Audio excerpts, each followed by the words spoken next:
With the new Let's Go Pikachu and Let's Go Eevee games on the horizon, I thought it would be interesting to go back and discuss some past generation games. Specifically the ones that featured the most innovation. I think it'd be a fun way to see how Pokemon games have changed and evolved over time.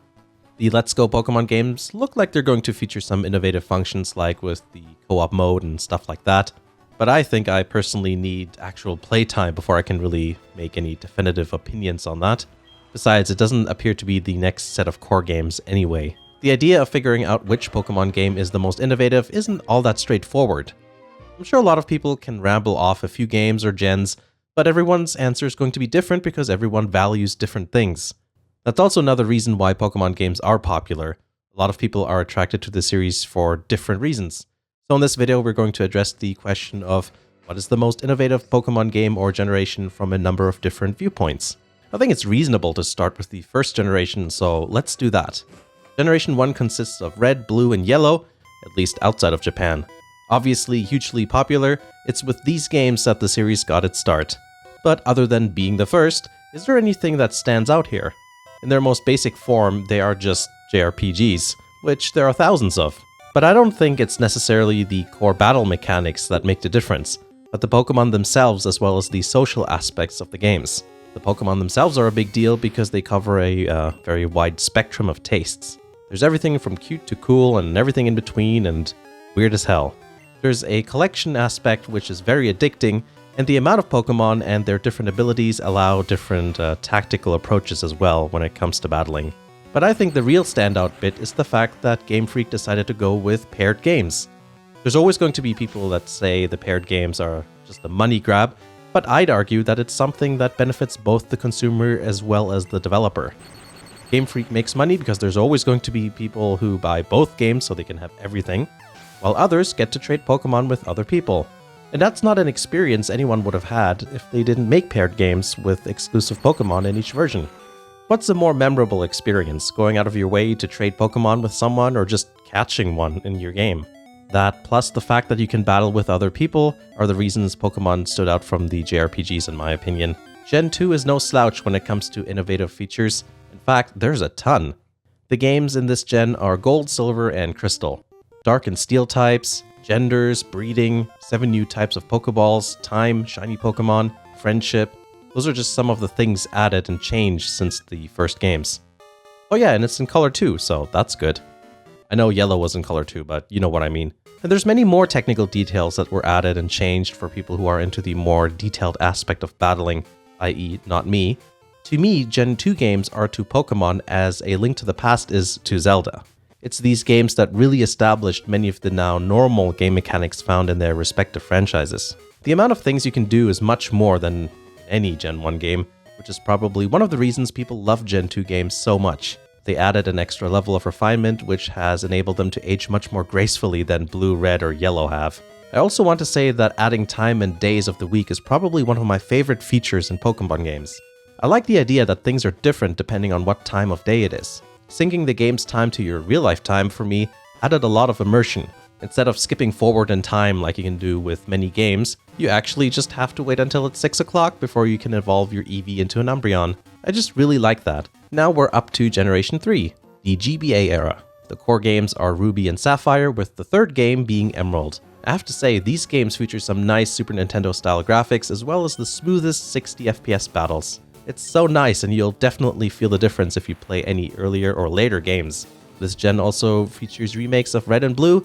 They're called Leaf Green and Fire Red.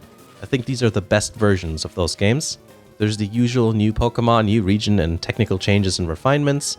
Weather can now happen during battles, so there's that. Something that stands out to me are some of the changes done behind the scenes to make the game more deep, like the inclusion of personality values in Pokemon that affects things like their natures and abilities, among a bunch of other things. It's a good way to make every Pokemon a little bit more unique. It definitely changes the way people play Pokemon games too, so this is a bigger deal than some people may think. Now it's Gen 4 time. Diamond, Pearl, Platinum, Heart Gold, and Soul Silver. I really like this particular generation of Pokemon games. By this time, Pokemania was truly over, and something players started having trouble with was trading and battling other people. The player base just wasn't as big as it used to be. This is actually something that already started happening during Gen 3. There's probably a bunch of reasons why sales were going down, but what I experienced firsthand seems to make sense. People caught up in the initial Pokemon craze seem to be primarily made up of a very specific age group, mainly kids who were somewhere between, let's say, 7 to 11 years old in the late 90s and early 2000s.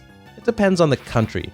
For example, Canada and other places got Red and Blue in 98, but kids like me living in Europe only got access to them a year later in 99, so there's some variance there. By the time Gen 3 rolled around, we were already in high school and most people saw it as a kids thing, and therefore there wasn't much interest. It was very rare to hear people discussing Pokemon at all, except when making fun of the series or commenting how different the cartoon was now or something. That's actually something me and my friends did. At lunch, we'd drive to a friend's house, watch an episode of Pokemon, and amuse ourselves by how different everything was to when we watched it. Just at the beginning of Gen 4, I noticed a bit of interest at my school. Someone must have ironically brought in their old Game Boy with gold or silver, which triggered a bunch of other people to bring in their old games as well and start battling and trading. It was a bunch of cool kids as well, which was a bit surprising.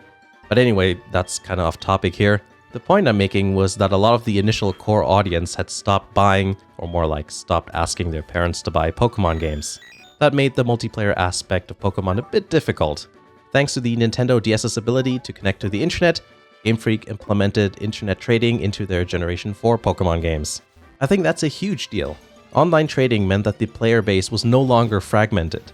That's the time I started getting back into Pokemon, so if it wasn't for the GTS, I might have not looked at Pokemon again until years later. While I'm sure that this isn't a universal experience, it is mine, so I thought I'd throw that in. Generation 5 marks the end of an era. Black and White, as well as Black and White 2, are the last sprite-based Pokemon games.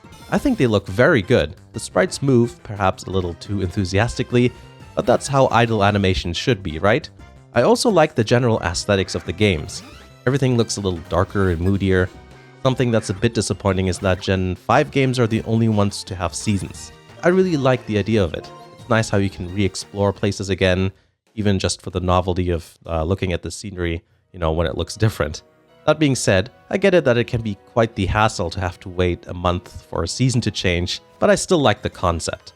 Game Freak also started experimenting more with battles like they usually do, this time adding rotation battles among other things probably. I'm kinda indifferent about that stuff. There's actually a bunch of little technical things changed in Gen 5 that are worth reading up on. Would be a bit hard going through them in this video, but overall it feels more evolutionary rather than revolutionary. That being said, I really like this generation, and sometimes, when I'm in the mood, this is my favorite gen, and other times it's 4, and then 6. Speaking of Generation 6, this is the first full 3D gen. You may have noticed 3D being used for the environments since Gen 4, but this is the first time we got a full 3D mainline title. I really liked X and Y. I thought the Kalos region looked really nice and varied. I remember conversations during the Gen 1 era where people were saying, wouldn't it be nice if this game was 3D? And I think X and Y are what we imagined it would look like. Perhaps somewhat fittingly, there's a bit of Gen 1 fan service by having a lot of the popular Generation 1 Pokemon available early in the game. Like when you go through the early or the first patches of grass, you can already get Pikachu. I think the move to 3D is a big deal for a lot of people. It was a really good incentive, for me anyway, to try everything out and see how it compared to the earlier games. Exploring the world was a lot of fun for me, and I also had a good time with all the character customization features.